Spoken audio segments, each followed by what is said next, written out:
Coach Joel Hanley, I believe, led the team in minutes tonight. This is a guy who didn't play much those first couple months of the year. I know we've talked about it, but what's he done to establish that press to play such huge minutes? He's very much a competitor. Every time he's on the ice, he keeps his game very simple, and he makes a great partner.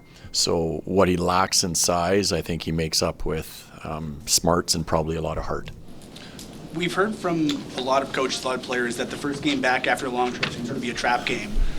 What allowed your group to be successful and get the right result tonight? I think we talked about it before the game. They treated it like a road game, I think, with a lot of their preparation.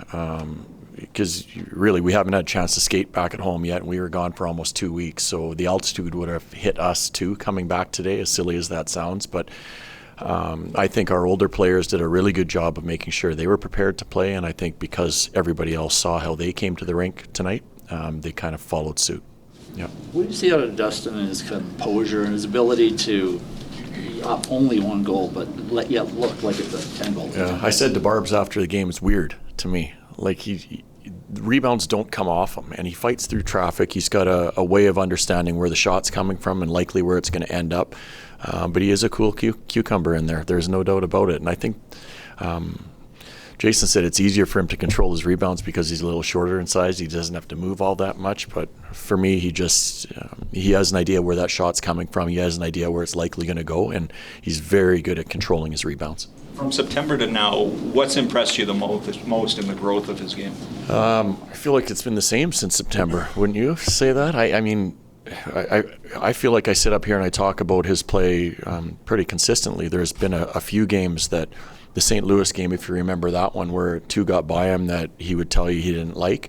There's not too many other games or goals that you can say, yeah, Wolf, he probably should have had that one. I mean, he's been consistent for us all year, and when I talk about him, I always talk about Danny too, because I don't think you can have Wolfie playing well without the support and without Danny going in and playing the way he has for us as well. So we have a great tandem. We're very lucky.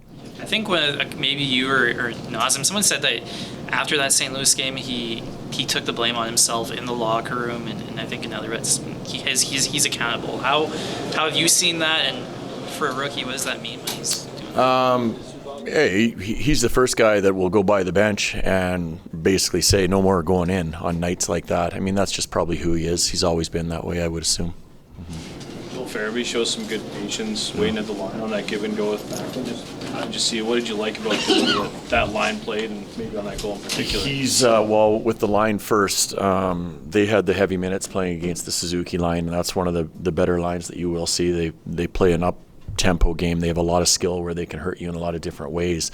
So they had a heavy matchup. But I think with Joel, the first few games, I think he was like, where do I fit in? Like, first time he's ever been traded. I think there's a bit of a period where he has to adjust to his new surroundings, new coaches, new teammates, all that stuff. And I feel like this is the fourth game in a row where he's been a player that we've talked about after the game because of the way he's played. So you're starting to see the hard, and everybody told us he's like Blake Coleman kind of thing. You're starting to see the hard that Blake plays with. Now in the last 4 games, you're starting to see the puck follow him around. So super excited with the way he's trending. He's going to be a really important player for us down the stretch. He talked about how when he was in Philly, when he got there, he was out there in the final minute kind of finishing games off, but that went away. Now he's doing it again. What are you seeing that kind of allows him to do that? The compete side of it for me, over the last number of games, he's been hard on the puck. He's making the simple play. He's not really trying to overcomplicate it and make something out of nothing, if that makes sense. He's just done the job, willing to block shots. He's in lanes. I think he has a good head on his shoulders, understands the game really well. Right, not this number perfect, but I believe this team is 21-3 when you're leading after the second period. Is that a point of pride, and what's gone into your success in protecting leads there? Goaltending is one thing for sure. Like, I thought we took on some pressure, or they had some good pressure on us in the third period. We got saves. That's one thing, and it allows us to, stay with it until we're able to either score an empty net or close a game off.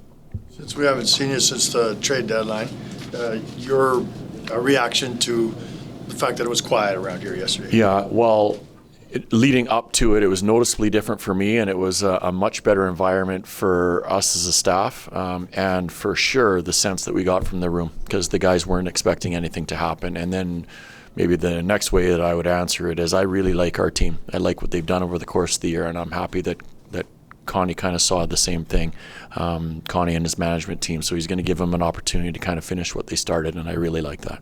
Mike Coleman specifically said that the Frost and Fairview trade happening when it did was great because they've already been able to start building chemistry. You see it that way as well? Sure. Well, I mean, you can go back to Joel, like we talked about his first, 7 or 8 games. You're probably like, what is Joel? We don't really know what he is as a player. Now you do. And again, because he doesn't have to go through that period where this is all new for him. So no, it's nice to have them in the fold for the last little while.